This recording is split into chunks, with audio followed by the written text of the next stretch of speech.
नमस्कार साथियों, intelligence PCS के इस ऑफिशियल यूट्यूब चैनल पे आप सभी का स्वागत है। हम लोग डेली करंट अफेयर श्रृंखला में जो है आज 29 अक्टूबर और 30 अक्टूबर के समाचार पत्रों में जो करंट अफेयर्स आए हैं उनकी चर्चा करेंगे। कल हमको 29 अक्टूबर के मतलब करंट अफेयर्स की चर्चा करना था, लेकिन कल थोड़ा सा मैं अपने व्यक्तिगत कामों में व्यस्त होने के कारण नहीं करवा पाया था। तो आज 29 और 30 अक्टूबर दोनों दिन के न्यूज़पेपर की खबरों को हम कवर करेंगे। और इसमें न्यूज़पेपर ही नहीं, इसमें आपका दैनिक जागरण, पीआईबी, जनसत्ता, हिंदुस्तान, अमर उजाला, सभी समाचार पत्र जो है मुख्य जो होते हैं सब इसमें शामिल हैं। ठीक है, तो पहले ही जो घटना है इसमें कि बड़ोदरा में C-95 विमान इकाई का आरंभ हुआ है। कहाँ पे आरंभ हुआ है? बड़ोदरा में। इसको पहले ही बताया ही गया था कि प्रधानमंत्री जो है स्पेन के प्रधानमंत्री पेड्रो सांचेज के साथ मिलकर करने वाले हैं। तो ऐसा पहली बार होने जा रहा है जब इंडिया में सैन्य विमान बनने जा रहे हैं। ठीक है, इंडिया में सैन्य विमान पहली बार बनने जा रहे हैं। दक्षिण अमेरिका में भारत व स्पेन मिलकर साझा विकास कार्यक्रम भी चलाएंगे। मतलब स्पेन के जो प्रधानमंत्री पेड्रो सांचेज हैं और पीएम नरेंद्र मोदी दोनों ने मिलकर के बड़ोदरा में इस बात पे सहमति भी व्यक्त की है कि दोनों मिलकर के साझा विकास कार्यक्रम चलाएंगे। कहाँ चलाएंगे? दक्षिण अमेरिका में चलाएंगे। दोनों देशों ने वर्ष 2026 को संस्कृति, पर्यटन व एआई के रूप में चिन्हित किया है। ये भी काफ़ी इम्पोर्टेंट है, ये एग्ज़ाम में आ सकता है, मतलब विशेष तौर पे ध्यान देने लायक है ये। ठीक है, तो ये आप मतलब चाहे नोट कर लीजिए और चाहे ध्यान में रखिएगा कि 2026 को संस्कृति, पर्यटन व एआई के रूप में चिन्हित किया है भारत व स्पेन ने मिलकर। भारत व स्पेन ने मिलकर। ठीक, अगली घटना हमारी है कि पीएम नरेंद्र मोदी व स्पेन के पीएम पेड्रो सांचेज ने मिलकर बड़ोदरा में टाटा एयरबस फैक्ट्री का उद्घाटन किया। टाटा एयरबस फैक्ट्री का उद्घाटन कब किया है दोनों नेताओं ने मिलकर के? तो 28 अक्टूबर 2024 को किया है। ठीक है, 28 अक्टूबर 2024। इसे सैनिकों के परिवहन, रसद, बचाव, सहायता मिशन के संचालन तक के लिए डिजाइन किया गया है। वर्ष 2031 तक 56 विमानों की आपूर्ति की जाएगी। मतलब इसके तहत जो है 56 विमानों की आपूर्ति कुल होनी है, जिनमें से 16 विमान स्पेन से आएंगे, जबकि 40 विमान इस संयंत्र में असेंबल होंगे। यानी कि बड़ोदरा में जो संयंत्र लगाया गया है टाटा एयरबस का मतलब सैन्य विमानों के निर्माण के लिए, उसमें कुल 56 विमानों की आपूर्ति होनी है उससे। ठीक है, जिसमें से 16 स्पेन से आएंगे और 40 विमान जो होंगे वो कहाँ असेंबल होंगे? गुजरात के बड़ोदरा में। विमान के 18,000 कलपुर्जों को देश के विभिन्न हिस्सों में बनाया जाएगा। स्पेन ने बेंगलुरु में और भारत ने बार्सिलोना में कॉन्सुलेट स्थापित करने पर भी सहमति व्यक्त की है। स्पेन कहाँ कॉन्सुलेट स्थापित करेगा? बेंगलुरु में, और भारत स्पेन के बार्सिलोना में। ठीक है, तो ये पहली घटना थी। दूसरी घटना हमारी क्या है कि देश में अगले वर्ष शुरू हो सकती है जनगणना। ये एक खबर आई है कि मतलब केंद्र सरकार योजना बना रही है कि 2025 के आरंभ से ही जनगणना शुरू कर दी जाएगी। पिछली जनगणना जैसा कि आप जानते हैं कि 2011 में हुई थी, उसके बाद कोविड की वजह से 2021 की जनगणना शुरू नहीं हो पाई थी।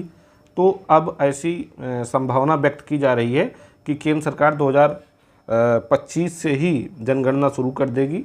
और ऐसी संभावना इसलिए व्यक्त की जा रही है कि जो इस समय हमारे जनगणना आयुक्त हैं देश के, मृत्युंजय कुमार, उनका कार्यकाल 2026 तक बढ़ा दिया गया है। ठीक है, जनगणना आयुक्त जो हैं उनका कार्यकाल 2026 तक बढ़ा दिया गया है। इससे ये संभावना व्यक्त की जा रही है कि 2025 में जनगणना शुरू हो जाएगी। जाति जनगणना होगी कि नहीं होगी, इस पर अभी फिलहाल कोई निर्णय नहीं लिया गया है। और जनगणना के दौरान कुल 31 प्रश्न पूछे जाएंगे, तो इसका ध्यान रखिएगा। अनुच्छेद 82 के अनुसार लोकसभा में प्रत्येक राज्य के प्रतिनिधियों की संख्या तय करने के लिए कोई भी पुनर्गठन वर्ष 2026 के बाद पहली जनगणना और उसके नतीजों के प्रकाशन पर निर्भर करेगा। यानी इस जनगणना के आधार पर परिसीमन करने के लिए अनुच्छेद 82 में भी संशोधन करना होगा। ठीक है, मतलब 2026 के बाद कोई जनगणना होगी तो उसके बाद जो है परिसीमन करना था नए सिरे से, जो लोकसभा और विधानसभा क्षेत्र थे। लेकिन अब चूंकि जनगणना 25 में ही हो जाएगी, 25 में ही हो जाएगी, तो इतना जल्दी 26 के बाद जनगणना तो शुरू हो नहीं सकेगी। 25 में होगी तो अगली फिर कहीं जाके 2035-39 तक होगी। ठीक है, तो इस वजह से 2026 तक जो परिसीमन किया गया है, इसमें अगर परिसीमन करना होगा तो अनुच्छेद 82 में संशोधन करना होगा। ठीक, मैं एक बार फिर से समझा दे रहा हूँ, ये टेक्निकल बात है। टेक्निकल बात ये है कि अनुच्छेद 82 में कहा गया था कि 2026 तक परिसीमन यथावत रहेगा। उसके बाद जो भी पहली जनगणना होगी 2026 के बाद, उसके आधार पे पुनः परिसीमन किया जाएगा। लेकिन ये जो 2025 में जनगणना होने जा रही है, ये 2026 के पहले ही या 2026 के आरंभ में ही प्रकाशित हो जाएगी। तो 2026 के बाद जनगणना होने का इतना जल्दी कोई प्रश्न नहीं उठता है। ठीक है, अगले 8-10 सालों में। तो इस वजह से ये अनुच्छेद 82 जो है, इसमें संशोधन करना पड़ेगा नए सिरे से परिसीमन करने के लिए। चलिए,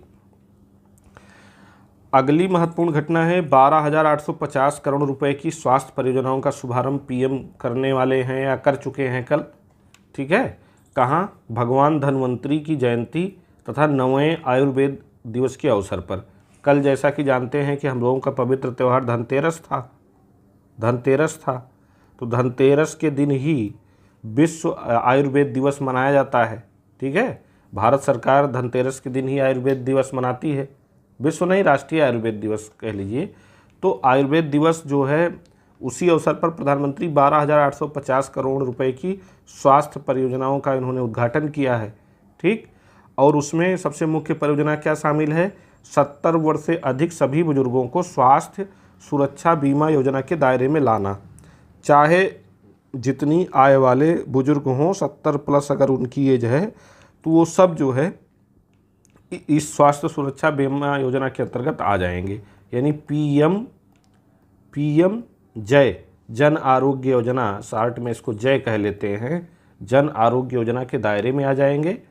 और पीएम जन आरोग्य योजना का लाभ लेने के लिए जो 70 प्लस के बुजुर्ग हैं, इनको एक वय वंदन कार्ड दिया जाएगा। वय वंदन कार्ड इनका बनेगा।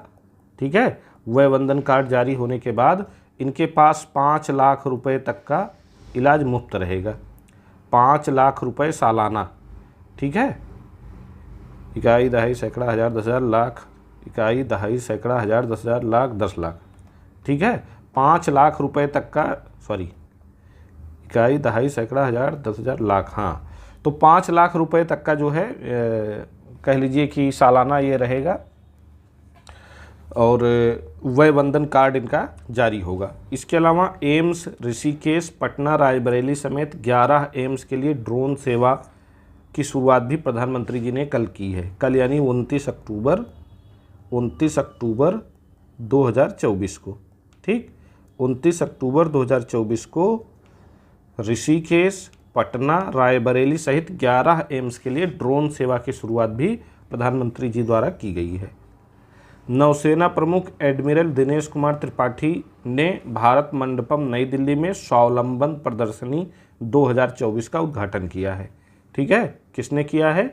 दिनेश कुमार त्रिपाठी ने। और ये किस पद पे हैं? नौसेना प्रमुख हैं। तो नौसेना प्रमुख दिनेश कुमार त्रिपाठी द्वारा स्वावलंबन प्रदर्शनी 2024 का उद्घाटन भारत मंडपम नई दिल्ली में किया गया है 28 अक्टूबर 2024 को।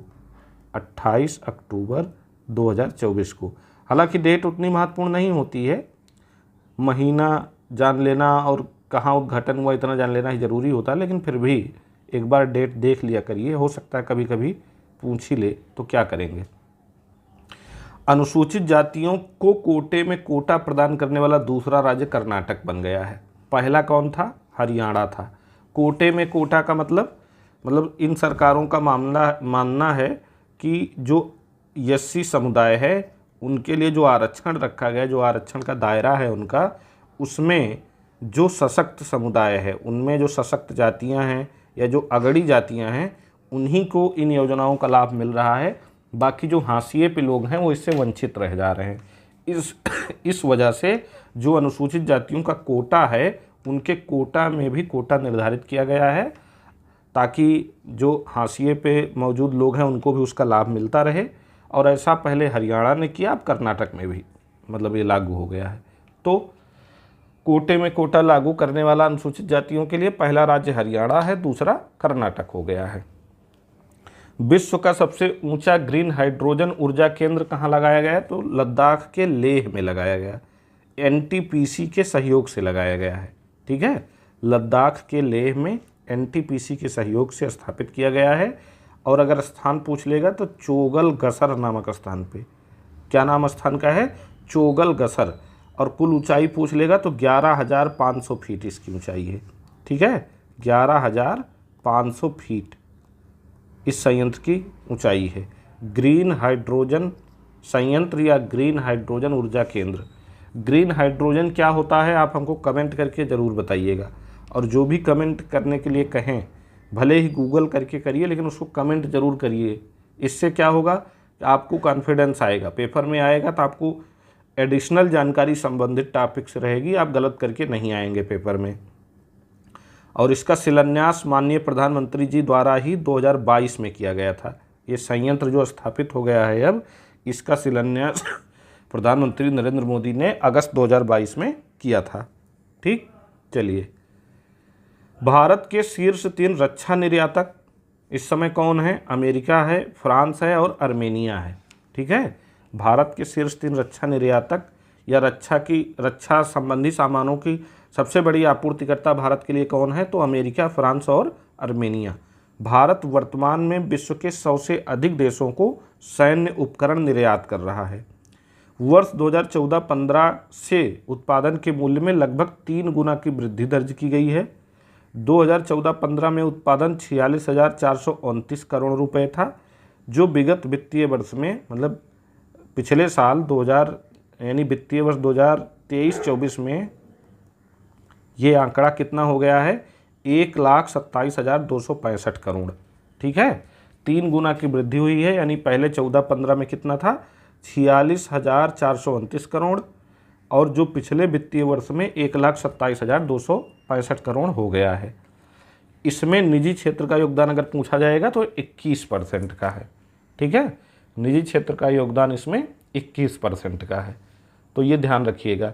रक्षा आपूर्ति, भारत के लिए सबसे बड़े रक्षा आपूर्तिकर्ता 3 देश अमेरिका, फ्रांस, आर्मेनिया। 100 से अधिक देशों को हम सैन्य उपकरण इस समय निर्यात कर रहे हैं। और 14-15 से उत्पादन के मूल्य में लगभग 3 गुना की वृद्धि भी हुई है। और विगत वित्तीय वर्ष में उत्पादन 1,27,265 करोड़ रुपए हो गया है, जिसमें निजी क्षेत्र का योगदान 21% है। एयरटेल के एमडी और सीईओ हाल ही में शाश्वत शर्मा नियुक्त हुए हैं। बस इतना ध्यान रखिएगा। ठीक है, कौन नियुक्त हुए हैं? शाश्वत Sharma. The book of now एक चर्चित पुस्तक है, मनोज वी जैन की ये पुस्तक है। चर्चित पुस्तकें अक्सर पीसीएस और आरओ में पूछी जाती हैं। ठीक है, पीसीएस या मतलब आरओ की परीक्षा जो है या बीपीएससी की जो परीक्षा है उसमें चर्चित पुस्तकों से 1-2 क्वेश्चन जरूर आता है। तो the book of now Manoj V Jain की पुस्तक है। इनकी एक अन्य पुस्तक भी है, the book of you as told by a 100 रावेंस।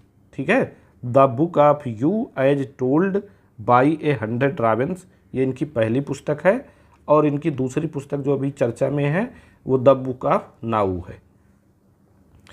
अदम्या और अक्षर 2 फास्ट पेट्रोल वेसल हैं, ये स्थापित किए गए हैं। ये 60% से अधिक स्वदेशी हैं, 60% से अधिक स्वदेशी। ठीक है, 60% से अधिक स्वदेशी। तो ये इम्पोर्टेंट है। इनका नाम अदम्या और अक्षर है। गोवा शिपयार्ड लिमिटेड द्वारा ये निर्मित किए गए हैं और भारतीय तटरक्षक बल ने इनको लॉन्च किया है। अदम्या और अक्षर 2 फास्ट पेट्रोल वेसल हैं। 60% से अधिक ये स्वदेशी सामानों से बने हैं। गोवा शिपयार्ड लिमिटेड द्वारा ये तैयार किए गए हैं। भारतीय तटरक्षक बल द्वारा इनको लॉन्च किया गया हाल ही में। ठीक है, विभव तालुकदार को IUCN पुरस्कार 2024 से सम्मानित किया गया है। IUCN का मतलब है international union of conservation nature, ठीक है। तो IUCN कहाँ है, IUCN का मुख्यालय कहाँ है, आप हमको बताइएगा कमेंट करके। और 2024 की सर्वश्रेष्ठ स्पोर्ट लीग की अगर बात की जाए तो प्रो कबड्डी लीग को ये खिताब मिला है। वर्ष 2024 की सर्वश्रेष्ठ लीग का खिताब प्रो कबड्डी लीग को मिला है। CII स्पोर्ट बिजनेस द्वारा ये प्रदान किया जाता है। किसके द्वारा? CII स्पोर्ट बिजनेस, ठीक। अब उत्तर प्रदेश से रिलेटेड कुछ करंट अफेयर्स हम लोग देख लेते हैं। स्पेशल एजुकेशन जोन बनाने जा रही है उत्तर प्रदेश सरकार लखनऊ, गोरखपुर, अयोध्या समेत 6 जिलों में, ठीक है। लखनऊ, गोरखपुर, अयोध्या समेत प्रदेश के 6 जिलों में स्पेशल एजुकेशन जोन यानी SEZ बनाएंगे। यहाँ पे नर्सरी से लेकर के यूनिवर्सिटी तक की पढ़ाई होगी, ठीक है। नर्सरी से यूनिवर्सिटी स्तर तक की पढ़ाई होगी, यूनिवर्सिटी स्तर तक की, ठीक। और कौशल विकास व तकनीकी शिक्षा भी इसमें दी जाएगी। प्रधानमंत्री पोषण योजना में अगर देखा जाए तो यूपी शीर्ष राज्य है, काफ़ी इंपॉर्टेंट है, विशेष तौर पे उन लोगों के लिए जो यूपी PCS और RO का एग्ज़ाम अभी देने वाले हैं, उनके लिए घटना काफ़ी महत्वपूर्ण है कि सरकारी विद्यालयों में छात्र छात्राओं को भोजन जो प्रदान किया जाता है उसमें उसी को नाम PM पोषण योजना दिया गया है। तो PM पोषण योजना में अगर शीर्ष राज्य पूछ लिया जाएगा तो इस समय उत्तर प्रदेश है, ठीक है। 2024-25 में कुल उपलब्ध धनराशि का 80% उपयोग इन्होंने कर लिया है उत्तर प्रदेश ने। उत्तर प्रदेश सरकार रेडिएशन ट्रीटमेंट सेंटर स्थापित करने जा रही है आम के निर्यात के लिए। ये आम के निर्यात से संबंधित है, ये ध्यान रखिएगा, ठीक है। आम के निर्यात से संबंधित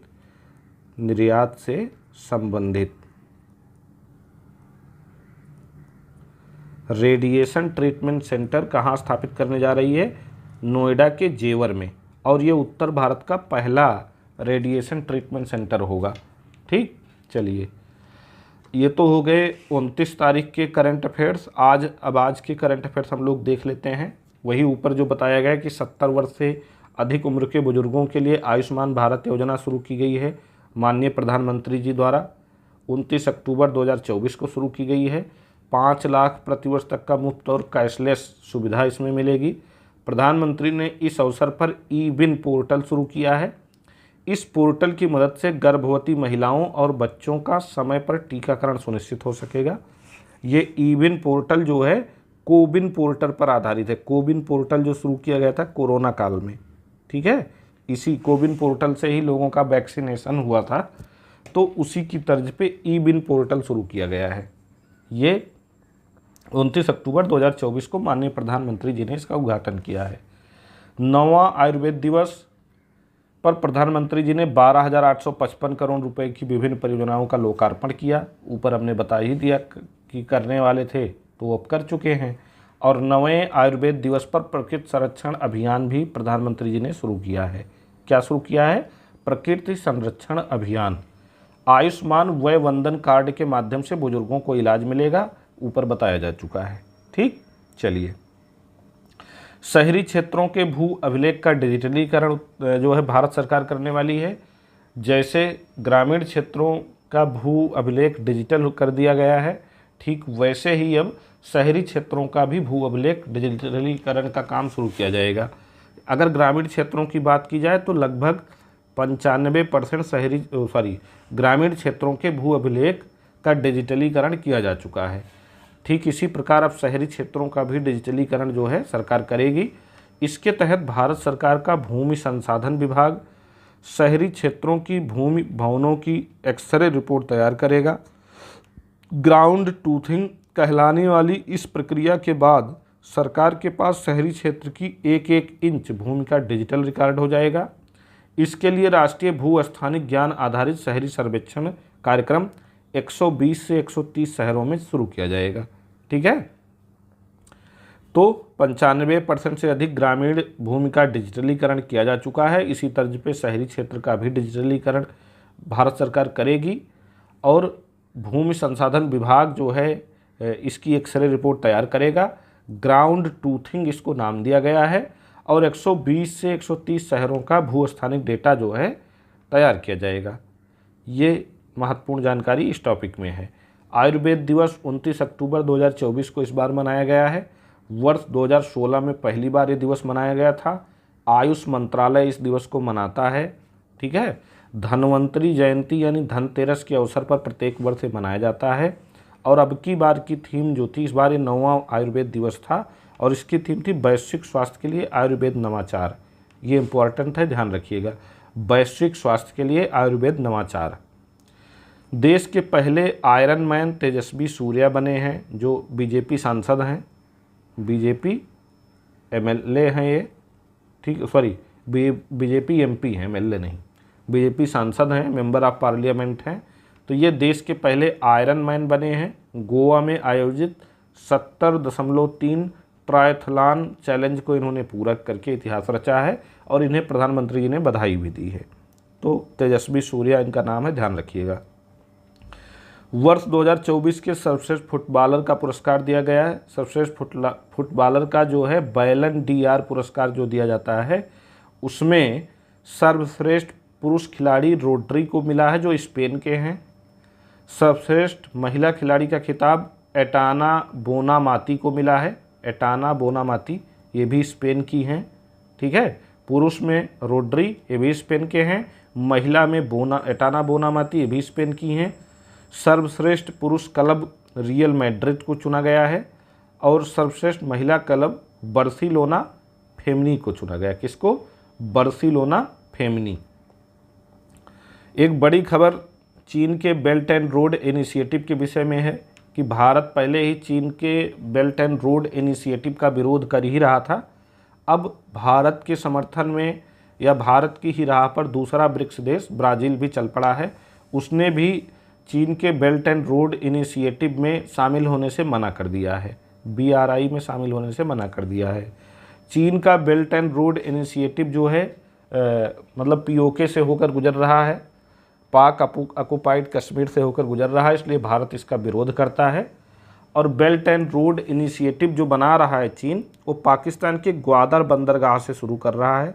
ग्वादर, तो इस पर डिटेल हमने मैपिंग करवाई है। ग्वादर बंदरगाह और चाबहार बंदरगाह, ईरान का जो चाबहार बंदरगाह है, इसके संचालन की जिम्मेदारी भारत ने ली है, भारत ने। और पाकिस्तान के ग्वादर बंदरगाह के संचालन की जिम्मेदारी चाइना ने ली है। तो चाबहार के ठीक पूरब में ग्वादर बंदरगाह उसी के पास में पड़ता है। ठीक। और ग्वादर बंदरगाह के पूरब में कौन कौन से बंदरगाह हैं, जिनमें भारत के भी बंदरगाह शामिल हैं, ये सब अगर आप जानना चाहते हैं तो ईरान की जो हमने मैपिंग करवाई है, ईरान, अफ़गानिस्तान और पाकिस्तान, तीनों की मैपिंग हमने डिटेल में करवाई है और उसमें इन बंदरगाहों की विस्तार से चर्चा की है, जो आपके प्रीलिम्स एग्ज़ाम ही नहीं बल्कि मुख्य परीक्षा के दृष्टिकोण से भी काफ़ी महत्वपूर्ण है। तो अगर आपने हमारा मैपिंग वाला वीडियो नहीं देखा है तो उसको जाके प्लेलिस्ट में देख सकते हैं। ठीक है। ऑस्ट्रेलियाई विकेटकीपर बल्लेबाज मैथ्यू वेड ने संन्यास की घोषणा की है।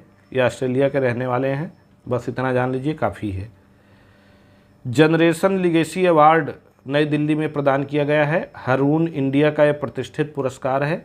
ये इस बार 2024 का पुरस्कार बाघ बकरी चाय समूह को दिया गया है, अर्थव्यवस्था में उनके उत्कृष्ट योगदान के लिए। बाघ बकरी चाय समूह को दिया गया है अर्थव्यवस्था में उनके उत्कृष्ट योगदान के लिए। ठीक है। सेंझोउ 19 ये चाइना का मानव युक्त मिशन है, मानव युक्त मिशन है और ये चौथा मिशन है जो हाल ही में चाइना लॉन्च करने वाला है। Film giants tycoon global governance and business award दिया गया है। ये इस बार दूसरा संस्करण है। सिनेमा में लाइफ टाइम अचीवमेंट अवार्ड के लिए पद्मिनी कोल्हापुरी को चुना गया है। सर्वश्रेष्ठ समाचार एंकर सुमित अवस्थी को चुना गया है। सर्वश्रेष्ठ सनसनीखेज अभिनेत्री और सोशल मीडिया व्यक्तित्व रीवा अरोड़ा को चुना गया है। सर्वश्रेष्ठ T20 क्रिकेटर अर्शदीप सिंह को चुना गया है और सर्वश्रेष्ठ निर्माता विमल लाहोटी को चुना गया है। गाजियाबाद में उत्तर प्रदेश सरकार एम्स दिल्ली का एक सैटेलाइट सेंटर स्थापित करने जा रही है, जिसकी घोषणा धन्वंतरी दिवस के अवसर पर कल माननीय मुख्यमंत्री जी द्वारा की गई है। ठीक है। एम्स का सैटेलाइट सेंटर उत्तर प्रदेश के गाजियाबाद में स्थापित किया जाएगा। ऐसा माननीय योगी आदित्यनाथ जी ने अभी हाल ही में यानी कल ही घोषणा की है। तो ये आज के और कल के समाचार पत्रों के महत्वपूर्ण करंट अफेयर्स थे। इनको देखने के बाद आपको मतलब कॉन्फिडेंस आया कि नहीं आया, हमारा ये इनिशिएटिव कैसा लग रहा है। अगर आपको पसंद आ रहा है तो आप लाइक शेयर सब्सक्राइब भी कर दिया करें, अपने दोस्तों को शेयर भी कर दिया करें, ठीक है, ताकि हम डेली आपके लिए नए नए अपडेट लेके आते रहें। अभी हमारा चैनल नया है, इसीलिए जो है हम कहते हैं लाइक शेयर सब्सक्राइब कर दिया करिए, थोड़ा हमको भी सपोर्ट मिले तो अच्छा लगेगा। बाकी हम तो आपके लिए लेके आते ही रहेंगे। ठीक है, धन्यवाद।